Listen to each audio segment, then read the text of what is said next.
Hello students, welcome to our channel platform of geography. So student, जैसा कि आप सभी जानते हैं, अभी हम इम्पोर्टेंट टॉपिक का रिवीजन कर रहे हैं। ठीक है, तो थर्ड यूनिट में ऑर्गेनिक फार्मिंग की थर्ड यूनिट में से क्रॉप रोटेशन। ठीक है, ये एक मोस्ट इम्पोर्टेंट टॉपिक है। फसल चक्र या फसल चयन क्या होता है। ठीक है, वैसे तो ऑलरेडी वीडियो इस पे मैंने बनाई हुई है, डिटेल्ड वीडियो है। 3 से 4 वीडियो में ये टॉपिक कवर हुआ था, पर वह बहुत ज़्यादा लेंथी आंसर लिखा हुआ है। ठीक है, तो काफ़ी बच्चों को कन्फ्यूज़न हो रहा था, उनके मैसेज मुझे बराबर आ रहे थे कि मैम आंसर बहुत ज़्यादा बड़ा है वीड मैनेजमेंट और फसल चक्र का, तो हम उसको कितना लिखें या किस तरीके से लिखें। ठीक है, तो ये कन्फ्यूज़न हो रहा था कुछ बच्चों में, और अभी भी कुछ बच्चे ऐसे होंगे जिनको पता ही नहीं होगा कि फसल चक्र क्या है, क्योंकि उन्होंने नोट्स नहीं बनाए हैं। ठीक है, तो जिन बच्चों ने नोट्स ऑलरेडी बना रखे हैं ये उनके लिए भी इम्पोर्टेंट है, और जिन्होंने नोट्स नहीं बनाई हैं उनके लिए भी ये मोस्ट इम्पोर्टेंट है। ठीक है, वैसे एग्ज़ाम के पॉइंट ऑफ व्यू से ये मोस्ट इम्पोर्टेंट टॉपिक है। मैं अभी आपके सामने क्वेश्चन भी ऐसा ही लेकर आई हूँ जो अपने आप में कई क्वेश्चन को कवर करता है। ठीक है, तो आपके पास में लॉन्ग में या तो आपके पास में पूरा ही क्वेश्चन आ जाएगा कि फसल चक्र क्या है, यह कितने प्रकार का होता है, इसके लाभ एवं सिद्धांत लिखिए या विस्तार पूर्वक समझाइए। ठीक है, या फिर आपके पास में वेरी शॉर्ट में यह आ सकता है फसल चक्र क्या है। ठीक है, और अगर शॉर्ट के पॉइंट ऑफ व्यू से देखा जाए, शॉर्ट क्वेश्चन के, तो ये भी क्वेश्चन आपके पास में आ सकता है कि फसल चक्र क्या है और यह कितने प्रकार का होता है। या फिर आपके पास में ये क्वेश्चन आ सकता है कि फसल चक्र क्या है, इसके लाभ एवं सिद्धांत बताइए। ठीक है, तो क्वेश्चन कुछ भी आए, ठीक है, उसका आंसर आपको इसी वीडियो में मिल जाएगा। ठीक है, सिर्फ आपको ये क्वेश्चन लर्न कर लेना है बहुत ज़्यादा अच्छे से। ठीक है, जिससे कि लॉन्ग में आए तो लॉन्ग में आप लिख दें, शॉर्ट में आए तो शॉर्ट में कर दें। ठीक है, शुरू करते हैं आज की क्लास बच्चों। फसल चक्र क्या है, यह कितने प्रकार का होता है, इसके लाभ एवं सिद्धांत लिखिए। ठीक है, तो ये पढ़ने वाले हैं आज की क्लास में हम। तो फसल चक्र क्या है। ठीक है, फसल चक्र एक ऐसी प्रणाली है जिसमें फसलों को इस क्रम में बोया जाता है कि जिससे मृदा की उर्वरा शक्ति बनी रहती है। ठीक है, फसल चक्र क्या है, तो फसल चक्र एक ऐसी प्रणाली जिसमें फसलों को क्रम से बोया जाता है, एक के बाद दूसरी फसल। ठीक है, और इससे बेनिफिट क्या होता है, इससे बेनिफिट ये होता है कि मिट्टी की उर्वरा शक्ति बनी रहती है।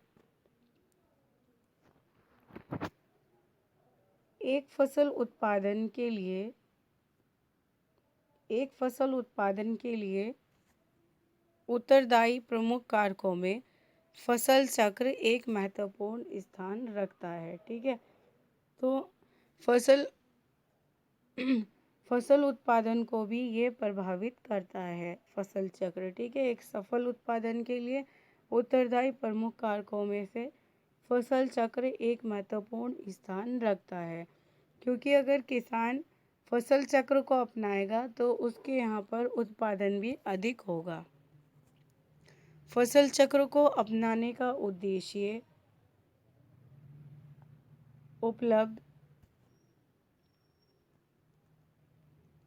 फसल चक्र को अपनाने का उद्देश्य उपलब्ध प्राकृतिक संसाधनों का उपयुक्त प्रयोग करके उससे अधिकतम फसल उत्पादन प्राप्त करना होता है। ठीक है, तो फसल चक्र का उद्देश्य क्या होता है कि फसल चक्र को अपनाने का उद्देश्य जो भी उपलब्ध प्राकृतिक संसाधन हैं, ठीक है, उनका वह उपयुक्त प्रयोग करे जिससे कि अधिक से अधिक फसल उत्पादन हो जाए। नेक्स्ट लाइन से आप लिखेंगे, किसी खेत में फसलों को अदल बदल हेर फेर कर बोना ही फसल चक्र कहलाता है। ऐसा करने से मृदा की उर्वरा शक्ति बनी रहती है और पैदावार अच्छी होती है। इसके बाद आप फसल चक्र की एक परिभाषा लिखेंगे, ठीक है। तो फसल चक्र की परिभाषा है, हेडिंग डालिएगा आप, फसल चक्र की परिभाषा। किसी खेत से एक निश्चित समय में उसकी मृदा उर्वरता को बनाए रखते हुए उगाए जाने वाली फसलों के क्रम को फसल चक्र कहते हैं, ठीक है। एक बार फिर से देखिए फसल चक्र की परिभाषा। किसी खेत से एक निश्चित समय में उसकी मृदा उर्वरता को बनाए रखते हुए उगाए जाने वाली फसलों के क्रम को फसल चक्र कहते हैं, ठीक है। तो होप सो कि आपको ये समझ आ गया होगा। नेक्स्ट लाइन से आप लिखेंगे, किसी क्षेत्र की भूमि, जलवायु एवं अन्य वातावरणीय कारकों के आधार पर भिन्न भिन्न फसल चक्र अपनाए जाते हैं, ठीक है। किसी क्षेत्र की भूमि, जलवायु एवं अन्य वातावरणीय कारकों के आधार पर भिन्न भिन्न फसल चक्र अपनाए जाते हैं, ठीक है। तो जो भी किसान फसल चक्र अपनाते हैं वह जिस एरिया में है, ठीक है, वहाँ उस क्षेत्र की भूमि कैसी है, जलवायु कैसी है, वातावरण कैसा है, ठीक है। तो इन सब को आधार बनाकर ही वह किसान फसल चक्र अपनाता है। एक अच्छे फसल चक्र को अपनाकर एक किसान अपनी भूमि से अधिक आर्थिक लाभ कमा सकता है, ठीक है। तो अगर किसान फसल चक्र अपनाता है तो उसे अधिक से अधिक आर्थिक लाभ होगा, ठीक है। फसल चक्र की ये इमेज भी आप देख सकते हैं, इससे भी आपको अच्छा समझ आएगा, ठीक है। तो एक टाइम में किसान गेहूँ बो सकता है, ठीक है, फिर वह गाजर भी लगा सकता है, गोभी भी लगा सकता है, ठीक है। उसके बाद वह मक्का की भी फसल उगा सकता है।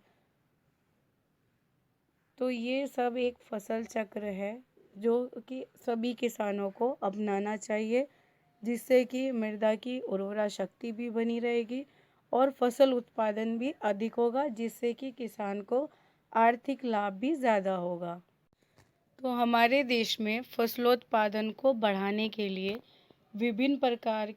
विभिन्न फसल चक्र के प्रकार की कई प्रणालियां प्रचलित हैं, ठीक है। तो विभिन्न प्रकार के फसल चक्र अपनाए जाते हैं हमारे देश में, और मुख्यतः दो प्रकार के फसल चक्र होते हैं, इसको आप टिक कर लीजिएगा, ठीक है। एक वर्षीय फसल चक्र जिनमें मक्का और गेहूं होते हैं, और 2 वर्षीय फसल चक्र जिनमें ज्वार, बरसीम, धान और चना आदि होते हैं, ठीक है। इसके अतिरिक्त फसलों के प्रकार के आधार पर फसल चक्र को वर्गीकृत किया जाता है, ठीक है। फसल चक्र के प्रमुख प्रकार हैं, खरीफ की फसलों में अपनाए जाने वाला फसल चक्र, रबी की फसलों में अपनाए जाने वाला फसल चक्र और जायद की फसलों में अपनाए जाने वाला चक्र। तो फसल चक्र क्या है, फसल चक्र की परिभाषा और फसल चक्र का वर्गीकरण और फसल चक्र कितने प्रकार का होता है, ठीक है, उसके प्रमुख प्रकार, ये सब हमने जान लिया है। लेकिन फसल चक्र को अपनाते हुए कुछ सावधानियां भी बरतनी चाहिए। तो आप हेडिंग डालेंगे, फसल चक्र अपनाते समय बरतने वाली सावधानियाँ, ठीक है, क्या क्या सावधानियाँ उन्हें बरतनी चाहिए, ठीक है। तो इसे आप पॉइंट वाइज लिखेंगे। उथली जड़ वाली फसलों के बाद गहरी जड़ वाली फसलों को उगाना चाहिए, ठीक है। तो छोटी जड़ उथली यानी कि छोटी जड़ों वाली फसलें अगर किसान लगा रहा है तो उसके बाद उसको गहरी जड़ों वाली फसलों को उगाना चाहिए, क्योंकि इससे क्या होता है कि मिट्टी की ऊपरी परत में जो पोषक तत्व होते हैं वो छोटी जड़ वाली फसलें ग्रहण कर लेते हैं, ठीक है। और जो मिट्टी की गहराई में पोषक तत्व होते हैं, अगर किसान उसके बाद गहरी जड़ वाली फसलें लगाएगा तो वहाँ से भी पोषक तत्व उसकी फसलों को मिलेंगे, जिससे कि फसल उत्पादन अधिक से अधिक होगा। नेक्स्ट पॉइंट है अधिक खाद की आवश्यकता वाली फसलों के बाद कम खाद की आवश्यकता वाली फसलों को उगाना चाहिए। ठीक है,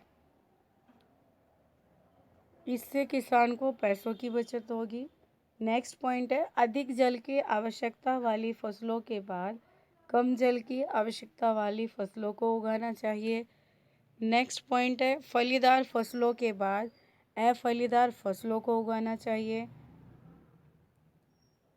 नेक्स्ट और लास्ट पॉइंट है कृषि साधनों का प्रयोग क्षमतापूर्वक और ढंग से करना चाहिए।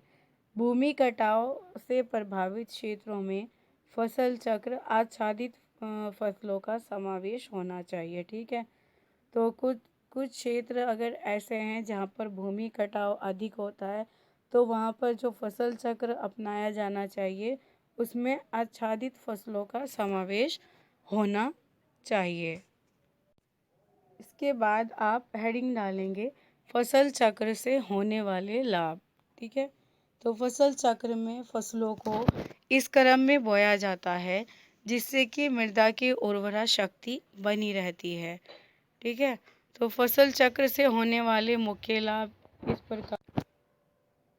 फसल चक्र से होने वाले कई लाभ यहाँ पर हैं। ठीक है, प्रमुख किसी खेत के प्रति इकाई क्षेत्रफल से एक निश्चित समय में होने वाले उत्पादन में वृद्धि होती है। ठीक है, नेक्स्ट है कृषि पर क्षेत्र पर उपलब्ध संसाधनों का क्षमताशाली उपयोग होता रहता है। नेक्स्ट पॉइंट है विभिन्न फसलों का कार्यक्रम निश्चित हो जाने से उनके लिए आवश्यक बीज तथा खरपतवारनाशी आदि का उचित समय के अनुसार प्रयोग किया जा सकता है।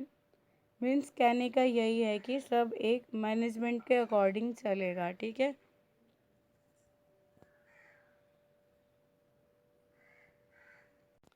नेक्स्ट पॉइंट है फसल चक्र में गहरी तथा कम गहरी उथली जड़ वाली फसलों के सम्मिलित होने के कारण भूमि की ऊपरी सतह तथा नीचे की सतह से पोषक तत्वों का फसलों द्वारा उचित एवं तेजी से अवशोषण होता है।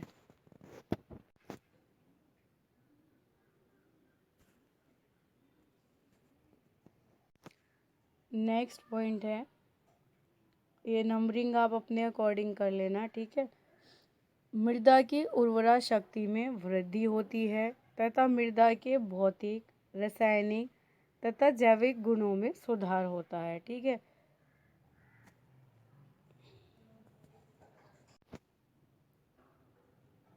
नेक्स्ट पॉइंट है सघन फसल चक्रों को अपनाने से भूमि में जीवांश पदार्थ की मात्रा में वृद्धि होती है।